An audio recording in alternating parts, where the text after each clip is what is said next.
Welcome to the Earth Element Practice 100-hour foundation and seasonal course.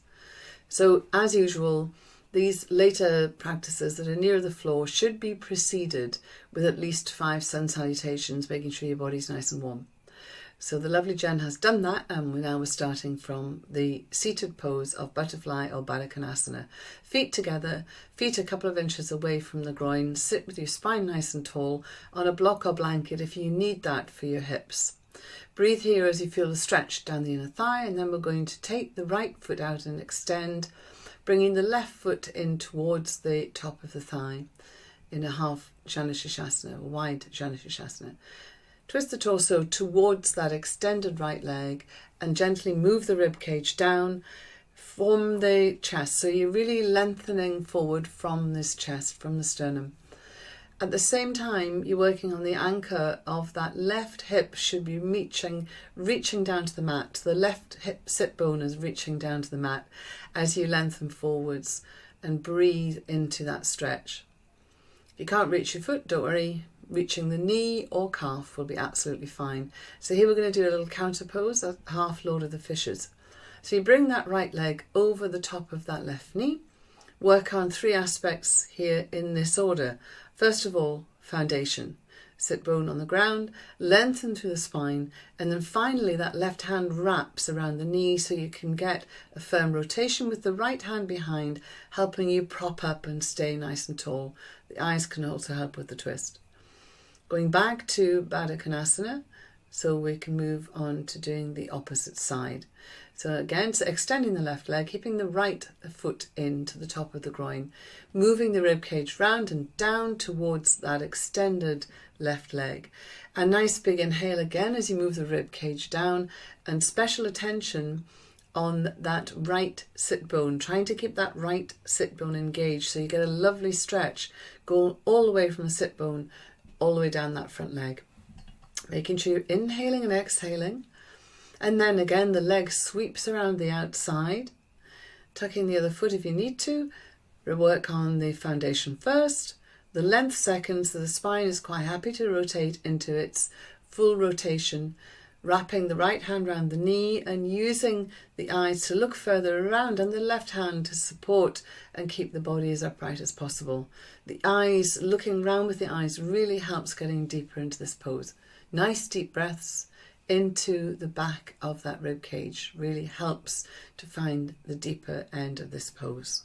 So coming back in again and arranging to move into Dandasana, legs extended to the front of the mat. Now here we're going to bend one knee and we're going to get a bolster or block behind the back. So then again, you're leaning over, gently bringing that leg bent behind you, toe pointing back, knee pointing forwards, and then support the body weight. This is quite an intense stretch down the inside of that left leg, so taking it gently and easy. If you don't have a bolster, you can make one by rolling a blanket around a pillow and making that round shape. Stay here and breathe, and you feel a lovely stretch going right down the front of the thigh, into the knee and down into the foot. If it's too intense, stay seated. Going to lean into the straight leg to undo the leg safely, and then we're going to actually move into the other side here, rolling into the straight leg, folding the leg back. This time Jen's going to demonstrate without using the bolster or block, resting on her elbows, making her elbows wider, and then just bringing the whole torso down. And you can extend the pose by taking your hands above your head. The more you add to the stretch, the deeper the stretch gets. If you're feeling a strain anywhere in the body, please put the bolster back in the back, and that takes away from the pressure, or in fact, even sitting upright is sometimes enough for people in this posture. Breathe deeply here. And then we're going to come back up and roll into the straight leg to come out of the pose safely and effectively. And then here you're going to bring your heels up, roll back down. Stay for a moment and then turn the body over so you're lying on your front. So we've just gone through a nice quad stretch, but let's add to it by bringing in the right leg and taking a few moments to stretch through again the quadricep. You've already stretched them, so you should feel nice and open, but let's do the left as well. Reaching back for the heel, in preparation for the bow pose. Feeling the nice stretch. So again, now we're going to grab both ankles. So make sure that you move your hands down to the ankles and wrap your fingers around the inside. Push the hands right into the feet into the hands, and lift the upper chest. The head comes up last. You stay, nice big breath, lifting a bit higher, and then exhaling and coming down and resting if you need to between poses. Then again, moving your hands down, pushing your feet into your hands, which brings the upper body up, keeping the head down for now. And then as you go into the pose more deeply, you lift the head backwards as you squeeze the knees a little bit nearer to make sure you keep them hip width. Again, another rest. And the final set, inhaling, lifting up, taking care your knees haven't separated too much, really using the breath to lift. And then exhale and come down. Ready for our counter pose, Balasana or Child's Pose. Knees apart, feet together. Take a nice long stretch all the way through the spine. Moving your hands forward so you feel the spine lengthen. This pose isn't a rest, although it is a rest. You've got to actually actively take part in the stretch and the pose. So we're going to come to cat-cow. Hands are below the shoulders, knees are below the hips. Here you exhale, tuck the navel in and drop the head. Inhale, let the tailbone go up, drop the elbows and lift the head. So you're going really exhaling between cat, really sucking up with the navel. Inhaling, dropping the elbows, lifting the tailbone into cow. Exhaling again into cat, really rounding through the spine, suctioning up. Inhaling into cow. And then gently coming down, all the way down onto the ground again. So bringing your hands under your shoulders, keeping the elbows in. We're going to do some locust here. So going to lift the navel off the floor to protect the back, and then lift the hands and the feet, making sure you keep your head down, facing the floor, and your neck nice and long. Take a rest. Inhaling as you come down.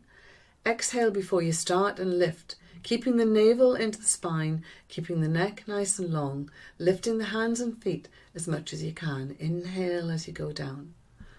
So exhaling and inhaling again if you want to try the breath differently, filling the lungs with air, making sure you keep the neck long, and then release it and come back down.